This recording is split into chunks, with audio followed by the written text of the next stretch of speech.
Thank you, Greg.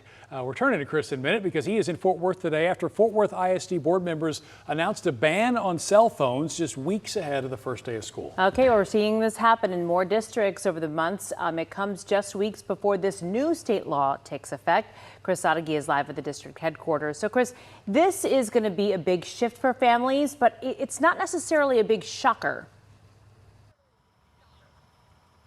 No, Carol, we knew this was coming. Districts across the state have to have this discussion because of that new state law. Last night, Fort Worth talked about it and approved a new cell phone policy just before midnight. They then sent out a statement laying out that policy. Students will have to turn off and put away communication devices. That includes phones, smartwatches, earbuds, and tablets.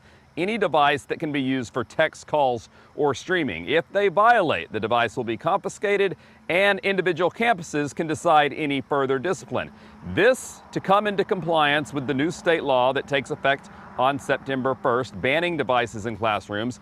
Parents have raised concerns about the ability to communicate, especially during emergencies. The district said they'll use their mass messaging system to alert parents when emergencies happen on campus. The state law also does allow exceptions for phones for those students with medical or special needs. Now, before voting last night, board member Ann Dard asked the policy remain on the agenda and be updated as needed.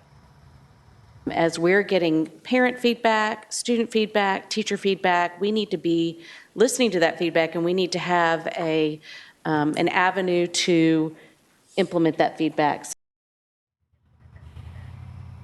And Superintendent Dr. Karen Molinar did say the goal of their policy is to protect that instructional time that teachers have in the classrooms while also allowing parents access to their children via phone both before and after class. Mark and Carol. And Chris, we know that school districts around Texas are having to kind of figure this out. Fort Worth ISD's press release, though, is a little bit vague about any consequences. Any insight into how the district might enforce these rules? Yeah, Mark, we have seen a lot of varied policies with these districts trying to get them in place. The Fort Worth policy, as you mentioned, a lot more vague than what we saw perhaps in Dallas, where they laid out specifically first offense, second offense, third offense. At least what we've seen so far of the Fort Worth policy, it leaves a lot of it up to the individual campuses. But as you just heard the board member say, this is something that could shift, could evolve, could be some trial and error. Some of the districts that we've already covered have said they're looking at possible revisions already. Yeah, good stuff this morning, Chris. I talked to an elementary school principal last night who said some of this will kind of be wait and see, so we will do just that. But you mentioned Dallas ISD. They will be cracking down on devices, phones, tablets, smartwatches, now banned. The district's new policy says if a student is caught once, that device is confiscated. Only a parent or guardian can pick it up for free. Caught again, $5 for that second offense, 10 for the third, 15 for the fourth.